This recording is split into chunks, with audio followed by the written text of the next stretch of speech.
Assalamualaikum warahmatullahi wabarakatuh, sahabat cerita kita. Bertemu lagi dengan saya, Andi Nurdiansyah, dalam mata pelajaran seni budaya. Jika kemarin kita membahas pengertian dan jenis karya seni rupa dua dimensi, maka kali ini kita akan membahas tentang nilai estetis dan media karya seni rupa dua dimensi. Jadi ada dua submateri yang akan kita bahas pada kesempatan ini, yaitu nilai estetis dan media dari karya seni rupa dua dimensi.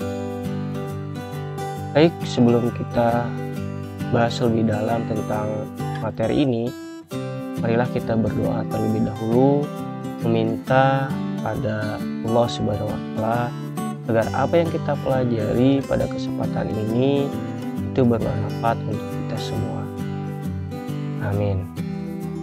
Kita bahas yang pertama, yaitu nilai estetis karya seni rupa dua dimensi. Nilai estetis itu identik dengan keindahan dan keunikan sebuah karya seni rupa. Nah, di sini ada dua kata yang saya berikan warna berbeda, yaitu ada keindahan dan keunikan. Maksudnya adalah untuk memudahkan sahabat pelajar dalam memahami estetis atau nilai estetis. Jadi ketika mendengar kata nilai estetis, berarti nilai yang berhubungan dengan keindahan atau keunikan dari karya seni rupa dua dimensi. Sekarang kita lihat gambar di samping ini. Nah, ini kan sebuah seni rupa dua dimensi yang unik ya. Sehingga berkat keunikannya itu menghasilkan sebuah keindahan. Kita lanjutkan. Nah, nilai estetis sebuah karya seni rupa terutama dipengaruhi oleh keharmonisan dan keselarasan penataan unsur-unsur rupanya. Nah, selain tadi yang saya jelaskan gambar di sini, ini juga ada bentuk keharmonisan dan keselarasan. Perpaduan antara garis, misalkan nih, 3 garis ini, garis hitam ini. Jika misalkan ini ditempatkan di sini, tidak pasti ini tidak akan menghasilkan sebuah keindahan. Ya, jadi ditempatkan di sini, ini akan menghasilkan sebuah gambar yang indah. Ya, kemudian perpaduan warnanya. Nah, warna segitiga ini tidak hitam. Nah, ini juga menghasilkan sebuah keindahan. Gitu, ya. Inilah yang dimaksud dengan keharmonisan dan keselarasan dari unsur-unsur penataan sebuah karya seni rupa dua dimensi. Oke, kita lanjutkan. Nah, nilai estetis dapat juga bersifat subjektif sesuai selera orang yang melihatnya.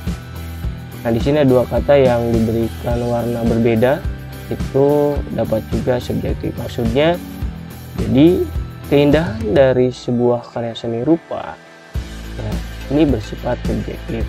Subjektif di sini artinya kembali lagi kepada individu yang melihat gambar tersebut. Ya.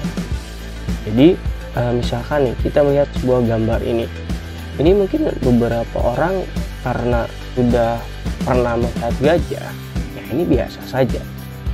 Ya. Tetapi berbeda dengan misalkan orang yang melihat bukan bentuk gajahnya, tapi bentuk dari warnanya. Nah, ketika melihat dari warnanya ini menghasilkan sebuah keindahan. Saya yakin ketika misalkan ini gajah warnanya hitam, nah ini unsur keindahannya akan hilang. Tapi karena warnanya bukan hitam dan ini ada beberapa warna, inilah yang menjadikan gambar ini menjadi memiliki nilai estetis lebih dibandingkan dengan gajah yang warnanya hitam. Kemudian, selain itu, pengalaman pribadi, lingkungan, dan budaya di mana seorang tinggal dapat menyebabkan nilai estetis sebuah karya seni rupa berbeda antara satu orang dengan orang yang lainnya. Nah, ini pengalaman pribadi jelas ya. Jadi, seorang yang sering melihat karya seni rupa atau orang yang memiliki pengetahuan berlebih di karya seni rupa, ya mereka akan lebih tahu nilai estetis yang luar biasa dari karya seni rupa itu yang bagaimana dibandingkan dengan orang yang memang awam gitu ya. Kemudian lingkungan dan budaya, orang-orang misalkan Dayak, Papua, jelas mereka akan lebih memahami ya sebuah karya seni rupa dibandingkan misalkan orang Sunda, karena budaya Sunda di karya seni rupa itu kurang dibandingkan orang Dayak dan Papua. Kalau Papua itu kan karya seni rupa misalkan kayak seni rupa ukirnya mereka luar biasa ya. Kemudian lukisnya juga ya ada gitu ya. Itu lingkungan dan budaya mempengaruhi dalam penilaian karya seni rupa. Nah, selanjutnya, sebuah karya seni rupa menjadi indah dan unik karena kemampuan perupanya memilih dan memvisualisasikan objek pada bidang garapannya melalui pengolahan unsur-unsur rupa. Nah, sekarang kita lihat gambar di samping. Nah, ini menjadi indah karena kemampuan dari si perupa atau si pembuat ini dalam memvisualisasikan sebuah objek. Misalkan nih, objek tangan. Jadi si pembuat karya seni rupa ini dia memvisualisasikan remas rokomu. Nah, ada sebuah tangan sedang meremas ya. Kemudian nih, rokoknya juga kan ini bengkok. Berbeda halnya ketika misalkan dia kurang memvisualisasikan. Misalkan di sini rokoknya tidak bengkok ya. Misalkan sedang menyala, itu kan kurang memvisualisasikannya, bukan meremas berarti. Tapi kalau di sini kan bentuknya sudah bengkok, artinya sudah diremas. Itu. Kemudian di sini juga ada kalender. Ya, ini juga dia berarti bentuk visualisasi yang luar biasa dari si pembuat karya seni rupa ini. Hey there. Subscribe to my channel. And also press this bell icon. Sekarang kita ke submateri yang kedua, yaitu medium berkarya seni rupa 2 dimensi. Perwujudan sebuah karya seni rupa sangat dipengaruhi medium yang digunakan dalam proses pembuatan karya tersebut. Nah, medium itu berasal dari kata media yang berarti adalah perantara. Oke, kita bahas. Nah, medium yang umum dikenal dalam berkarya seni lukis itu adalah ada kuas, ini kuas.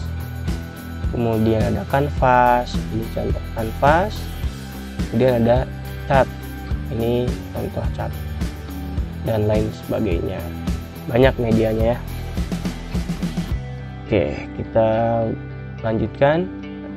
Dengan menggunakan kuas, perupa menggoreskan cat pada permukaan kanvas untuk menciptakan bentuk-bentuk yang unik. Nah, selain kanvas, medium lain juga dapat digunakan untuk berkarya lukisan. Ada lukisan yang menggunakan medium papan kayu, kertas, kaca, dan lain sebagainya. Nah, jenis cat yang digunakan dalam melukis juga sangat banyak. Ada yang berbasis air, ada yang berbasis minyak, ada yang berbentuk padat, dan ada juga yang berbentuk cair. Baik, itulah materi dari nilai estetis dan medium karya seni rupa 2 dimensi. Semoga bermanfaat. Assalamualaikum warahmatullahi wabarakatuh.